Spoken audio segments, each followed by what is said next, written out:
Hey y'all, welcome back to Conversations with Carrie.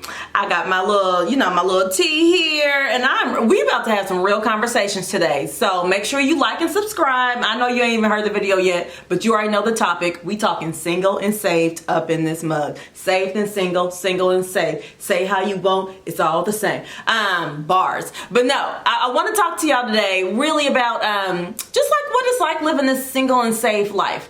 And I was listening to an old series from Transformation Church, Relationship Goals, and it's some amazing things. I'll link it down below. If you haven't heard about it, you've been living under a rock, so make sure you check it out because he talks about some real things.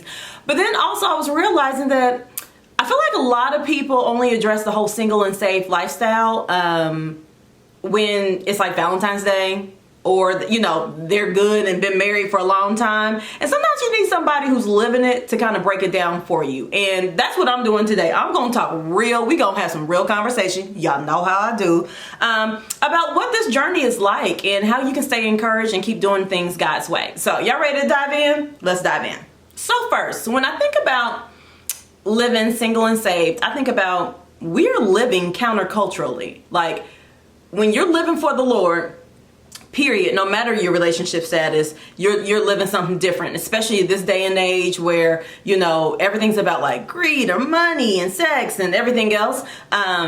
You're living something different. But I think when you're living single and saved, especially in this day and age where everybody and their mama seems to be having sex and everybody and their mama's dating whoever they want, everything's online, everything's at your fingertips, all you have to do is just really bring it up and it's right there for you. That can make it like really challenging. And I just believe that as we look to live single and saved, that means we're doing it God's way.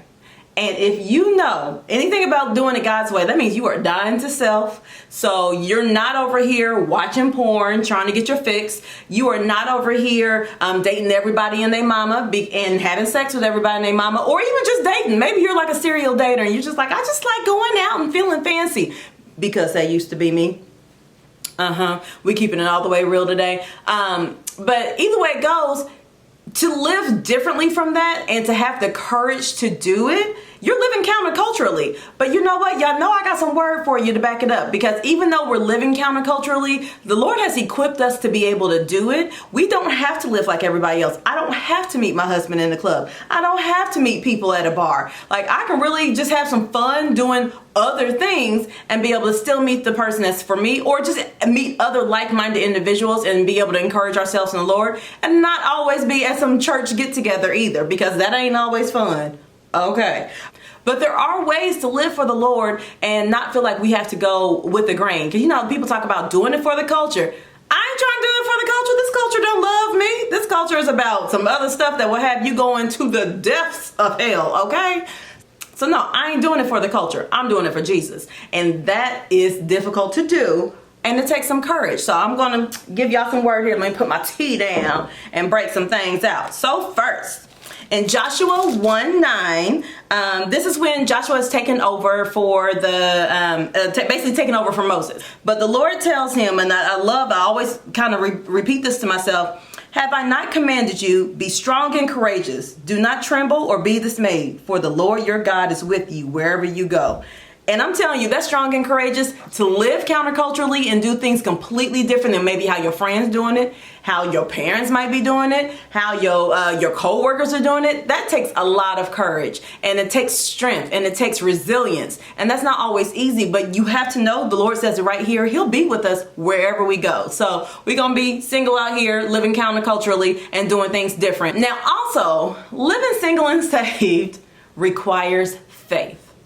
Now, I think I've shared with you before that everybody ain't meant to get married. Like, that ain't the case.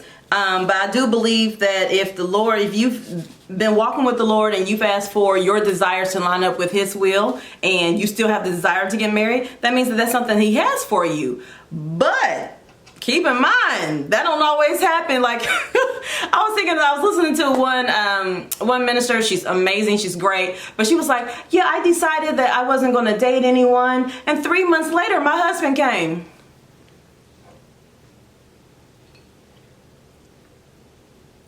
Three months? Girl, holla at me when it's been 7 years up in this piece. You heard me. You heard me, 7 years. Now, if you go back and check my celibacy video, you see that I ain't been doing it right the whole 7 years. But when you want God to write your love story, when you say, Lord, I want you to do this and not me, then that means that you are just definitely living by faith and you're trying to do this thing by faith. And Hebrews 11:1 says, now faith is the assurance of things hoped for the conviction of things not seen. So that means these are things that you're hoping for. Like you're hoping like, Lord, okay, I want to one day be married and be able to live this life for you with a companion. And I'm believing for it. Even when everything else around you, and I mean everything else around you is saying otherwise, I'm believing for it because I'm hoping in and I'm having faith in the things that are not seen. So even, I always say this, don't let what you see make you forget what God said. If God has given you a dream, if God has given you purpose to talk about like, okay, this is what I have for you, and he's maybe even included details about your mate, don't be discouraged about what's going on all around you. Keep the faith. And faith, again, is hoping in the things that are not seen. It's not easy to do, but it is so worth it. And he will strengthen you, just like we talked about, he'll give you courage. He'll also strengthen you to be able to do this. All right, so being single and saved also requires you to surrender your timeline. So we just talked about having faith, and if you've aligned your desires with God's will for your life, and it's like, okay, Lord, I'm gonna let you do what you do when you want to do it. Now that sounds good to say. It sounds good to say, don't? But when that timeline, like I just recently wrote a blog post about when the Lord told me not yet in regards to my mate. And if he had told me that it was going to be 7 years later and that not yet would still be not yet, listen, y'all, your sister would be a mess. I would just be a mess. But seriously, when you're waiting on something for the Lord, and this could go for anything, it does not have to be just about waiting for a mate. But when you're waiting on the Lord, you have to surrender your timelines. You have to say, okay, this may not happen when I want it to happen. I remember being in college and thinking, okay, yeah, like when I'm 25, I'll probably be married and I'll probably be on my way to, in this perfect career and, have this book out and all this stuff that I said I was going to do. But then life happened. But also when I got older and realized like, okay, I don't want to do this anymore. Like I'm messing up when I try to do it myself. Lord, here, you have it. You write my love story. I didn't realize at that time that I was going to be surrendering everything to him, and his timelines are not my timelines. And actually Isaiah 55:8 says, for my thoughts are not your thoughts, nor are your ways my ways, declares the Lord. And if that ain't the truth, y'all, if things won't happen on your timeline. When you truly surrender like your will to the Lord, you're surrendering your will to the Lord. And you're thinking like, okay, well, how do I do that? Or what does that look like? I actually want to use the example of when Jesus was in the garden. I think it's Luke 22:42 says, Father, if you are willing, remove this cup from me, yet not my will, but yours be done. So that's when you're surrendering not just your timelines, but also your will when you want to do things. Because as you know, God does things in his time. His ways are not our ways. So therefore, it may not happen like you want it to happen. It may not happen when you want it to happen. Hello, somebody. But regardless, you just have to have faith and you have to have courage to know like, okay, this is what I'm walking in right now, and just have to believe in him that he has the best setup for you. I think that's often one thing that I have to just remind myself like, well, Lord, I sucked when I did it. Obviously that didn't work out. So I'd rather have the one who is the Almighty, the Creator, who loves me and who had loved me before I was even in my mother's womb, like had a whole plan for me, plans to prosper me and not to harm me, to give me a hope and a future. I want that one to take care of everything for me. So yeah, I'm going to surrender my will and my timelines, no matter how difficult it may be. And I'm telling y'all, some days I'm like, when got when, why got why. And not just for like my relationship status, but for other things in my life. I'm like, okay, what about that bigger house I wanted? What about this? Whatever it may be, if you surrender it to God, you will not regret it. So, okay, you're probably like, well, Carrie, you done told me that I gotta live strong and courageous. I gotta have some faith. I gotta surrender my timelines. What else do I need to do to live this single and safe life? And I would say you have to stay the course. And because this is not meant to be a sprint. This is not meant to be something that, for some people, yes, it might be like, oh, I've sworn off dating and the next year I meet somebody. But that doesn't happen for everybody. I truly believe that the Lord is sometimes having to craft something in you and through you. So therefore he might have to work on you a little bit longer, because there are some things, I tell you, and there are still some things that the Lord's working on in me, but I feel like I'd rather have him doing it his way versus me finding out the hard way. So you have to stay the course. And I'm going to encourage you with Galatians 6:9 that says, let us not lose heart in doing good, for in due time we will reap if we do not grow weary. And I remember Joyce Meyer preaching about this once, because sometimes this Bible verse makes you roll your eyes and be like, because it's normally coming from somebody who's already achieved what you're looking for, or achieved, like, you know, they've had the baby or they got the new job. So yeah, it's easy for you to say, but no, this is God's word. And I think if we don't grow weary, like, living single and saved, yeah, you're living something opposite than what you're seeing maybe in your culture, in your own home, or in your friend circle. But regardless, we have to remember that, okay, I won't faint. I'll be able to recover from this, and I won't grow weary, because I'm doing God's work most importantly. Like, this is not one thing I used to feel like, okay, well, Lord, if I do this, you'll send me my husband. And that's not how God works. There is no formula. So I know oftentimes we listen to other preachers and ministers who maybe were in our case one day, and we're like, oh, if she did that, like, you know how they joke around about the whole Sierra prayer and everything else? Oh, well, I'm gonna do that same thing. But Lord's like, but no, I have a story just for you. That story was for them. I'm going to do something totally different. And also, why would you put God in a box like that? He might say, like, okay, yeah, hers walked in through the doors of her church, but yours you're going to meet on the train, or yours you're going to meet at the grocery store, or at the gym, or at the restaurant when you went to go take yourself out to a date, and he just happened to, you know, be at the bar or whatever that is. Don't limit God in how he wants to do some things in your life. So that's why it's important also to not grow weary, because in due season, your season, there's a season for everything under the sun. And there is a season for you to reap the benefits and reap the seeds that you've placed. So don't grow weary, my friend, if I could get that out. Don't grow weary, because the Lord has something great for you, but if you just faint not. And also, in living the single and saved life, you know, some days are better than others.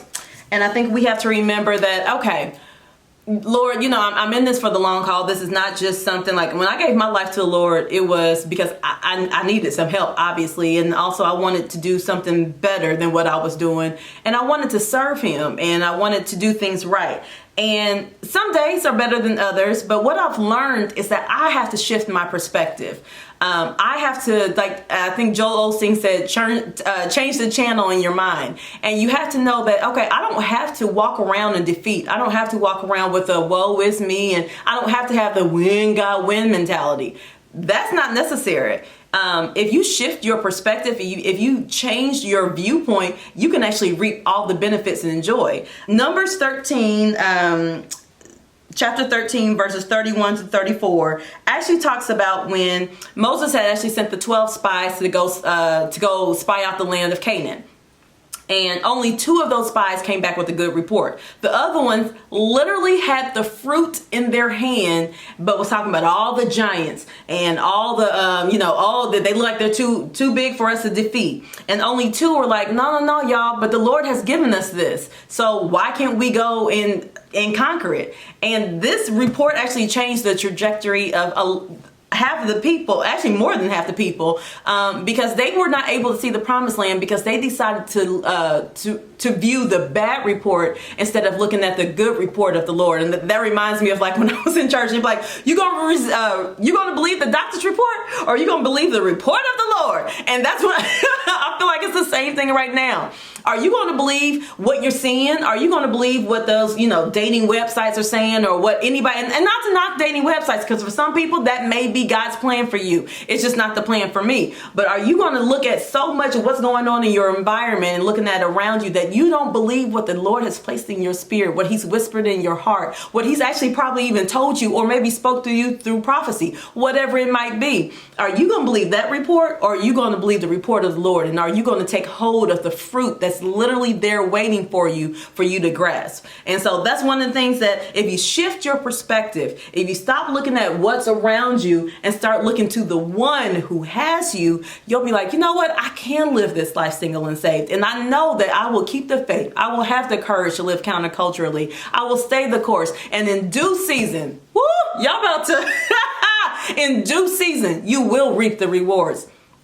So I wanted to come on here today and just have some real talk. Y'all, this single season sometimes is for the birds. And sometimes it is absolutely wonderful because ain't nobody checking my bank account. I can come home and mind my own business. I can do whatever I want to do. But I do feel like I'm ready for the next season. However, it's not my timeline, it's the Lord's. When I gave it over to him, it was strictly his. So I hope you're encouraged right now and you can think like, okay, Carrie, that was some bits and pieces that I needed to maybe stay the course, or just something I needed to just be encouraged and realize, Lord, your will be done, not my own. Whatever it is that you're able to take away, I hope that you're encouraged and know that you can live this life single and saved, and you can do it the right way. Because I'll ask you, what's more important, your relationship status or your salvation?